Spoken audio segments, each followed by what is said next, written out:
brand new edition of the Ramble on Reactions. With me, as always, is handsome Dan Nye. And sitting right over there is clever Eric Muller. And, you know, we're going to be talking about a little movie that could be, you know, the comeback for somebody.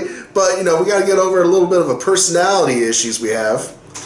You know what? I said I'd work on it, and you got to give me time. You know, I have a lot of things going on. You're not talking about me. No, I'm not. I'm talking about a movie called Split. It's written and directed by M. Night Shyamalan? Shamhammer. Shamhammer. The Shamhammer. Shyamalan.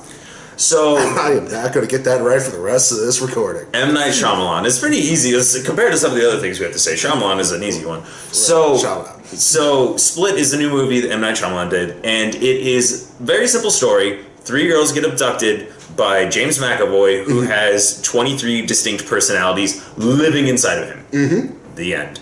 That's pretty much the whole story, and it's almost like... Good night, folks. Yeah, I would say it's close to like an hour 40, hour 45 for this story to go.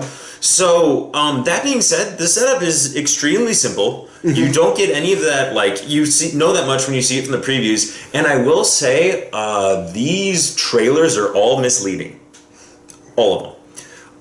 This is very much a much more classic M. Night Shyamalan story. It's going back to some of his earlier films. It's a return to form from him because it's about character. It's a character-driven piece, and he creates this great atmosphere. Oh, yeah. Like, he actually went out and got the director of photography from It Follows. Oh, that's awesome. Because, like, I was noticing that, too. It's like, this is a similar style, kind of, and I researched and like, oh, you got him. And, I mean, having seen It Follows, those are very long shots. It Follows had a very 80s horror feel to it, whereas this one, they're not going for that type of a tone. And this movie... But you can tell it has a very distinct tone. Exactly. This movie, while being marketed as a horror movie, is much more of a thriller. Yes. I'll spoil this, there are no jump scares because it's very much a psychological thing, and because there's such a heavy emphasis on character development, it becomes a much more interesting story. And let's go to the first point, James McAvoy. Oh my. Wow. If this had a December release, you could make a contention for him being Best Actor. It's kind of surprising that you would say that with this type of a movie, but I personally do not think you get this movie without him. Right, especially his performance of the different personalities. Like, it didn't seem forced or... Like, I mean, there was some humor in the movie, but, I mean, again, it was done right, I would say. But, again, like, each one of his characters... Like, he is committing to each one of these characters as the personalities with that.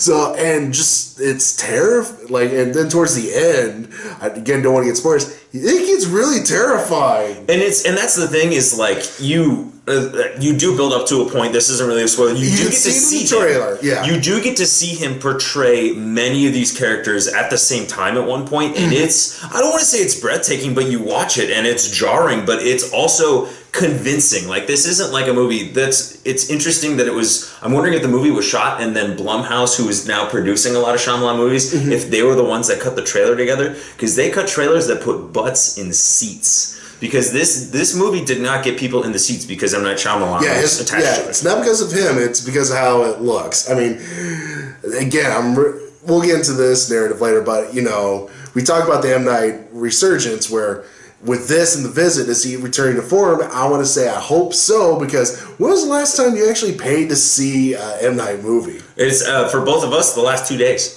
Yeah, but before that, I don't know. Also, even though we're in the middle, and we should have came with this at the top, I'll put something in the description. Don't look up anything about this movie. Yeah, don't look up the spoilers. Go into it completely blind. Like, you want to see this movie knowing nothing about it. I knew a tiny bit about it, and it did not take me out of the movie at all, but I wish I hadn't known. Because this movie, it's a slow burn. That's one of the issues you could say with it, is there is a slight pacing issue, especially going from the first act to the second to the third act. But... because it's M. Night, he's forcing you to pay attention throughout the whole film. And if you pay attention, there's payoffs, especially with the ending. Yes, very much so. And it's once you think about it and you're thinking everything that happens in this movie, it just grows and you have more questions. Like, that's the thing, is the atmosphere of this movie happens very quickly, and I had so many questions within the first 20 minutes of this movie that I was just immediately drawn into the world. Yeah, and my only real issues, like I said earlier, is the pacing. Then the other one is James McAvoy is great, and the main girl who gets kidnapped is great. Every other character and actor, I enjoyed the doctor. Yeah, the doctor was good. The doctor was good for what? Because you could see she has a lot to do. She was the crazy lady from The Happening. Oh, was she? Yeah. Nice. She has a lot to do in order to... A lot of forced exposition. I would say a lot of forced exposition, but also, as far as her character goes, she has a lot to, like, get the audience, because she has to gain the trust of both the audience and of the main character. So it's like you're watching it, and it's really interesting to see her dynamics throughout the entire film. I know, but like the other girls who got kidnapped, you literally could have made the same movie without them. You could have, but I mean, I think it's necessary for what that movie was trying to do. Yeah. So, what do you think? Grade this movie? B+.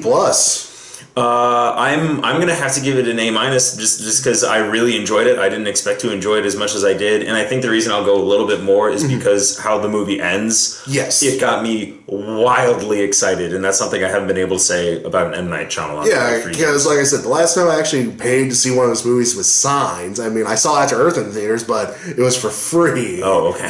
The only thing I really paid was my time and the ice cream afterwards to help my wife get over the fact that we just saw After Earth. It's fine. It's okay. It's fine. It's okay. I don't want. No. Her 2-hour rant afterwards was priceless. Oh, then you got your money's worth in one way or another. Yeah, that's how I ended up enjoying the movie.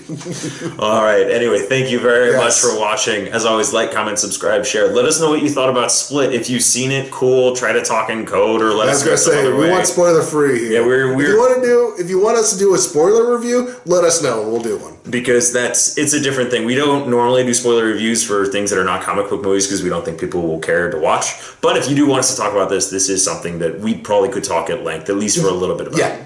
So, and thank you very much for watching. That's clever Eric Muller sitting right over there. And that's Handsome Dan 9. As always, ramble on.